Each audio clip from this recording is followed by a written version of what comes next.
साल 2023 में ओडिशा सरकार और केंद्र सरकार ने मिलकर एक ऐसा प्लान तैयार किया जिससे बॉक्साइट से भरपूर फॉरेस्ट लैंड को वाइल्ड लाइफ प्रोटेक्शन से हटा दिया जाए। रिपोर्टर्स कलेक्टिव की रिपोर्ट बताती है कि खनन करने वाली कंपनियों का रास्ता साफ करने के लिए ओडिशा के फॉरेस्ट डिपार्टमेंट ने खुद आगे बढ़कर के हाथ पैर मारना शुरू किया था। भुवनेश्वर से करीब 450 किलोमीटर दूर ओडिशा के साउथ में मौजूद कार्लापट वाइल्ड लाइफ सेंचुरी की 4.5 स्क्वायर किलोमीटर से ज्यादा की जमीन को प्रोटेक्टेड एरिया से बाहर निकालने की अर्जी डाल दी गई थी।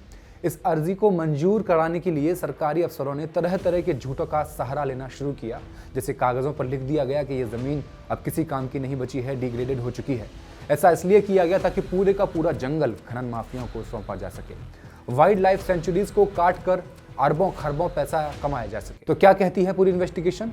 इस वीडियो को देखने के बाद आपको पता चलेगा कैसे खनन माफिया सरकार पर दबाव बनाते हैं, नेता अपने अफसरों से कैसे काम करवाते हैं और कैसे अंडर द टेबल अरबों रुपए का बिजनेस राजनीति की आड़ में चलता रहता है। जानेंगे बॉक्साइट की पूरी कहानी फैक्ट्स एंड फिगर्स के इस एपिसोड में।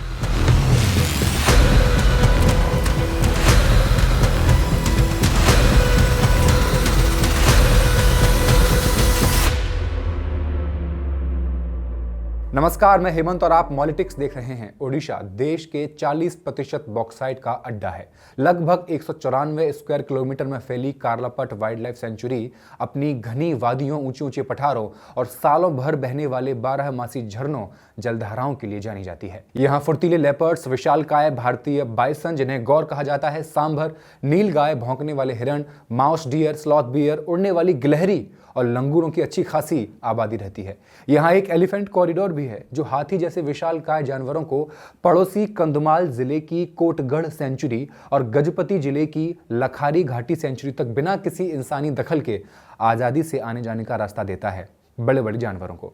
यहाँ एक बड़ा वाटरशेड भी है। यहाँ से बहने वाली नदियां महानदी की प्रमुख सहायक नदी तेल नदी और सगड़ा नदी के जलस्तर को बनाए रखती हैं। ये जंगल कार्बन सोख करके ग्लोबल वार्मिंग को कम करने में प्राकृतिक फेफड़ों की तरह काम करते हैं। आपको पता है, जब जून 2024 में मैक्सिको के राष्ट्रपति का चुनाव हुआ तो वहां के राष्ट्रपति ने 100 वादे किए थे। इनमें से पर्यावरण की रक्षा और वनों की कटाई को रोकने जैसे वादे सबसे अहम थे। चुनावों में भारी बहुमत के साथ उन्होंने राष्ट्रपति पद की शपथ ली थी। और हमारे यहाँ हमने भारत के विकास की आड़ में जंगल खत्म कर दिए, आदिवासियों के अधिकार मिट्टी में मिला दिए। आपसे एक सवाल है, आप आदिवासी लोगों के बारे में जानते हैं? जानते हैं तो कितना जानते हैं? सिंधु घाटी सभ्यता के दौर में जब इंसानों ने बस्तियां और शहर बसाने शुरू किए तब समाज का एक हिस्सा ऐसा था जिसने प्रकृति को काट कर कंक्रीट के साम्राज्य बनाने के बजाय प्रकृति के साथ तालमेल बिठाकर जीने को चुना। ये लोग जंगलों और पहाड़ों के भीतर गहरे उतरते गए जहां प्रकृति अपने शुद्धतम रूप में थी। मैदान में रहने वाले लोग जहां जमीन को सिर्फ एक संपत्ति या मुनाफे का जरिया देखते थे, वहां आदिवासियों ने जंगलों को काटा नहीं, वहां छोटी छोटी झोपड़ियां बनाई। उन्होंने पेड़ पौधों, पहाड़ों और जंगली जानवरों को अपने टोटेम यानी भगवान के रूप में अपनाया और इस तरह से वो बन गए जंगल के सबसे वफादार। चाहते तो वो भी एसी दफ्तरों में बैठकर कंप्यूटर पर सर घुसाकर रात दिन बिता सकते थे, मोटा पैसा कमा सकते थे, लेकिन हम ताकतवर हैं और उस ताकत का इस्तेमाल उनके खिलाफ कर रहे हैं, आदिवासियों के खिलाफ कर रहे हैं। कैसे, आइए जानते हैं। 9 सितंबर 2021 ओडिशा सरकार ने बॉक्साइट ब्लॉक्स को प्राइवेट कंपनियों को बेचने के लिए एक बोली लगाने की कोशिश की, लेकिन ओडिशा हाईकोर्ट ने उसे खारिज कर दिया। 14 सितंबर 2021 ओडिशा सरकार ने NBWL the national board for wild life की स्टैंडिंग कमेटी के सामने ये प्रपोजल फिर से रखा। प्रपोजल था कार्लापट वाइल्ड लाइफ सेंचुरी की बाउंड्रीज को फिर से तय करने का। क्यों? क्योंकि यहाँ कुछ नाम हैं, किशनमाली, सेजेमाली, लिंगाबतार और कार्लापट। यहाँ भारी मात्रा में बॉक्साइट दबा हुआ है। मसला था कि ये सारे के सारे जितने भी बॉक्साइट ब्लॉक्स हैं ये वाइल्ड लाइफ सेंचुरी की सीमा में आ रहे थे, जिसे बफर जोन कहते हैं। जो भी वाइल्ड लाइफ सेंचुरीज होती हैं उनके चारों तरफ 10 किलोमीटर तक का जो दायरा होता है, एक जोन होता है, उसे बफर जोन कहा जाता है। सुप्रीम कोर्ट के आदेश के मुताबिक बफर जोन में कोई भारी इंडस्ट्री या माइनिंग प्रोजेक्ट नहीं लगाया जा सकता। हाईकोर्ट ने 9 सितंबर को इसी वजह से प्रपोजल खारिज कर दिया था। ओडिशा सरकार ने सॉल्यूशन निकाला और NBWL से कहा कि सेंचुरी की जो बाउंड्रीज हैं उसे रीड्रॉ करके ये जो हिस्सा है जहां माइनिंग करनी है उसे सेंचुरी के दायरे से बाहर कर दो। कायदे में कमेटी को इसे खारिज करना चाहिए था, लेकिन उसने ओडिशा सरकार की मदद करना शुरू कर दिया। फॉरेस्ट डिपार्टमेंट को सिखाया कि इस प्रपोजल को ऐसे मत लाओ, इसे फिर से तैयार करो। कमेटी कह रही थी कि आज की मत सोचो बल्कि आने वाले समय की सोचो, कल की सोचो। जो नए माइनिंग लीज दिए जाने वाले हैं उन्हें भी ध्यान में रखो और सेंचुरी के इकोसिस्टम जोन ESZ में जो भी बदलाव करने हैं उन सबको इसी एक सिंगल प्लान में शामिल करके पूरा पैकेज तैयार करो। लेकिन किशन माली और कार्लापट नाम के दो बहुत बड़े बॉक्साइट के खजाने इस सेंचुरी के ठीक बॉर्डर के अंदर या उससे छूते हुए आ रहे थे। कागजों पर सेंचुरी की सरहद को रीड्रॉ कर दिया गया, उस हिस्से को सेंचुरी के नक्शे से काटकर बाहर कर दिया गया जहां ये दोनों बॉक्साइट ब्लॉक मौजूद थे। इस तस्वीर में काटा हुआ हिस्सा आपको दिख रहा है, हरा भरा है, कई जीव यहां रहते होंगे। ये सेंचुरी के कुल हिस्से में से लगभग 4.5 स्क्वायर किलोमीटर का हिस्सा है। कार्लापट वाइल्ड लाइफ सेंचुरी कालाहांडी जिले में मौजूद है। इसके पास वाला जिला है लांजीगढ़। लांजीगढ़ में देश की सबसे बड़ी एल्यूमिना रिफाइनरी चलती है।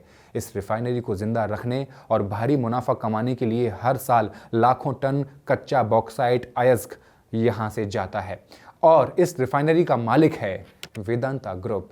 बदकिस्मती से किशन माली, सीजी माली और कार्लापट ये तीनों ब्लॉक्स रणनीतिक रूप से इस रिफाइनरी के इतने करीब हैं कि यहां से मिलने वाला कच्चा माल वेदांता के पास चला जाए तो वेदांता ग्रुप के ट्रांसपोर्टेशन का खर्चा लगभग खत्म हो जाएगा। द रिपोर्टर्स कलेक्टिव की रिपोर्ट कहती है कि इसीलिए वेदांता के चेयरमैन अनिल अग्रवाल 2012 से इन तीनों खदानों को हासिल करने के लिए लॉबिंग कर रहे थे। यह खबर हिंदुस्तान टाइम्स में भी छपी थी।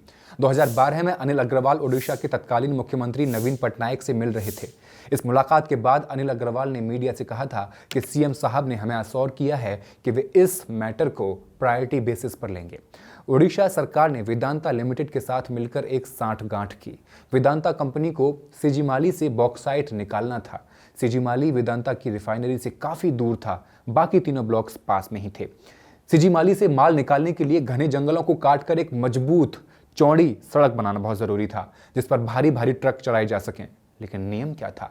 जब वेदांता और ओडिशा सरकार की एजेंसी इडको IDCO ने सीजीमाली तक पहुंचने वाली सड़क के लिए फॉरेस्ट क्लियरेंस मांगी तो मंत्रालय की एक ग्राउंड इंस्पेक्शन टीम ने कहा कि खदान यानी माइनिंग और सड़क दोनों आपस में जुड़े हुए हैं, इसलिए इन दोनों को एक साथ परखा जाना चाहिए।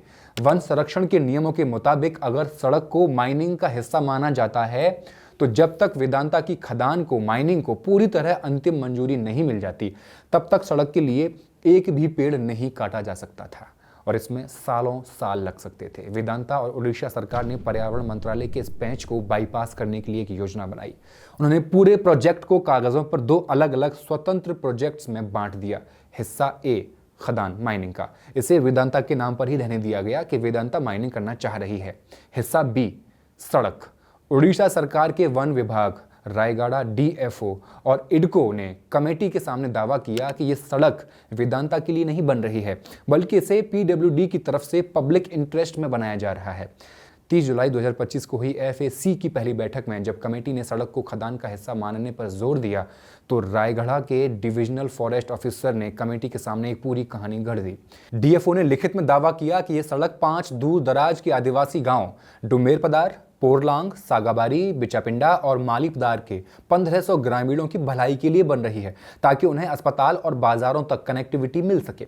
जब द रिपोर्टर्स कलेक्टिव के पत्रकारों ने इन 5 गांवों को ढूंढा तो पता चला कि इनमें से एक भी गांव इस प्रस्तावित सड़क के आसपास था ही नहीं।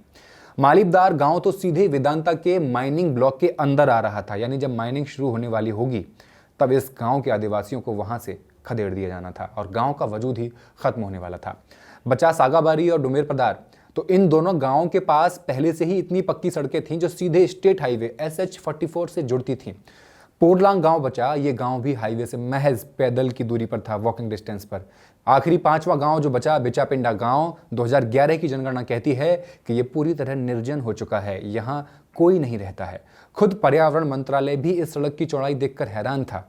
FAC की बैठकों के मिनट्स ये बताते हैं कि मंत्रालय ने आपत्ति जताई कि इस सड़क की चौड़ाई ये साफ साफ इशारा कर रही है कि इसे आम जनता के लिए नहीं बल्कि हैवी माइनिंग ट्रक्स और डंपरों के चलने के लिए डिजाइन किया गया है।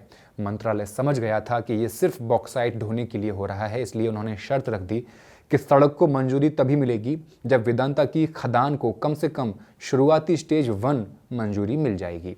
इसके बाद पर्दे के पीछे का खेल और तेज हो गया।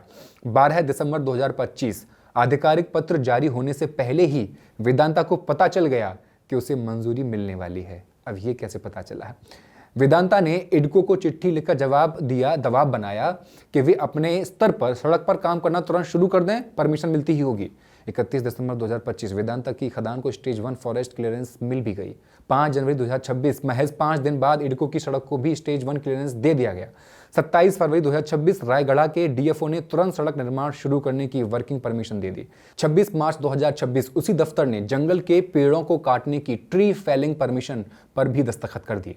मई 2026 तक आते आते सरकार ने सड़क को फाइनल स्टेज 2 क्लियरेंस भी दे ही दिया और वेदांता की सीजीमाली खदान को भी एनवायरमेंटल क्लियरेंस की सिफारिश मिल गई। अब ये जो कार्लापट ब्लॉक है, इसका पूरा पठार करीब 3113 हेक्टेयर के विशाल इलाके में फैला हुआ है। ये तकरीबन 4400 फुटबॉल मैदानों से भी बड़ा है। पिछले 20 सालों से ओडिशा सरकार की नजरें इस बॉक्साइट को निकालने पर टिकी हुई थी। ये साल 2004 के रिकॉर्ड में देखने को मिलता है। 2004 में सरकारी mining company Odisha mineral corporation ने कार्लापट में माइनिंग की लीज के लिए अर्जी डाली थी ताकि कच्चा माल निकालकर वेदांता की रिफाइनरी को सप्लाई किया जा सके, लेकिन तब ऐसा हो नहीं सका था। सितंबर 2021 में सरकार ने कार्लापट ब्लॉक को नीलाम करने की फिर से कोशिश की, लेकिन ओडिशा हाईकोर्ट ने इसे खारिज कर दिया। लेकिन फाइनली जंगल और आदिवासियों की जमीन की बोली लगा दी गई है। इसमें local forest officers, state wild life board से लेकर national board of wild life तक सब कोई शामिल है। इस पूरे सिस्टम में सबसे ऊपर सुप्रीम कोर्ट आता है। अगस्त 2025 में एक सरिस्का टाइगर रिजर्व है, उसके मामले में सुप्रीम कोर्ट ने संगमरमर की माइनिंग के लिए टाइगर रिजर्व की सीमाओं को बदलने की मंजूरी देने पर NBWL को यानी इसी बोर्ड को बुरी तरह फटकार लगाई थी। लेकिन अफसोस, कार्लापट के मामले में सुप्रीम कोर्ट की तरफ से भी क्लीन चिट दे दी गई। आदिवासी इलाकों में माइनिंग के लिए ग्रामीण लोगों से परमिशन भी लेनी पड़ती है। ग्रामीणों का यह आरोप है कि कंपनी ने उनकी ग्राम सभाओं में हेर फेर करके और जालसाजी के दम पर फर्जी सहमति तैयार की है, यानी ग्रामीणों की मर्जी के बिना ही कागजों पर उनकी हाँ लिख दी गई है। लेकिन हाईकोर्ट ने यह कहते हुए इस मामले को बंद कर दिया कि केंद्र सरकार बस गांव वालों की शिकायतों को अपने ध्यान में रखे और उन पर गौर करे। राज्य सरकार और कंपनी ने भारी पुलिस बल के साथ जंगल काटना शुरू किया। आदिवासियों को बेघर किया गया। जिन्होंने आवाज उठाई उन 23 आदिवासियों को गिरफ्तार कर लिया गया। हाई कोर्ट ने इन गरीब ग्रामीणों को जमानत देने के बदले एक अजीब और अपमानजनक शर्त रख दी कि उन्हें बेल पाने के लिए एक स्थानीय पुलिस स्टेशन के परिसर की साफ सफाई करनी होगी। एक तरफ कॉरपोरेट के लिए पलक पावड़े बिछाए जा रहे थे और दूसरी तरफ अपनी ही जमीन के लिए आवाज उठाने वाले आदिवासियों को इस कदर मजबूर किया जा रहा था। ग्रामीणों का तो यह भी कहना था कि 3 अप्रैल को स्थानीय police, Odisha special armed police force और CRPF के करीब 150 सशस्त्र जवान भारी लाव लश्कर के साथ यहां धमक पड़े थे। ऐलान किया गया कि सड़क का निर्माण कार्य तुरंत शुरू किया जा रहा है और कोई भी इसमें बाधा डालने की कोशिश न करे। 1 महीने के लिए धारा 163 जो पहले 144 थी वो लागू कर दी गई। तारीख आई 6 अप्रैल। रात को वो पूरा इलाका एक भीषण जंग के मैदान में बदल गया। चश्मदीदों के मुताबिक पुलिस बलों ने रात में कांतामाल गांव को चारों तरफ से घेर लिया। गांव की बिजली काट दी गई, घरों के दरवाजे बेरहमी से तोड़ दिए गए और सोते हुए लोगों पर लाठियां बरसाई गईं। आंसू गैस के गोले छोड़े गए, हवाई फायरिंग भी की गई। मुख्य सीजीमाली खदान प्रोजेक्ट से इस सड़क को चालाकी से अलग करने के इस पूरे फर्जीवाड़े को 27 फरवरी 2026 को नेशनल ग्रीन ट्रिब्यूनल के सामने चुनौती दी जा चुकी थी। इस संवेदनशील मामले पर अब तक कोर्ट में 4 सुनवाइयां हो चुकी हैं, लेकिन पर्यावरण की इस खुली लूट और आदिवासियों के दमन पर NGT का अंतिम फैसला बाकी है। बाकी सभी अपडेट्स के लिए आप सब्सक्राइब कर लीजिए मॉलिटिक्स को। ये वीडियो कैसा लगा हमें कमेंट सेक्शन में लिखकर ज़रूर बताइए। बहुत बहुत शुक्रिया।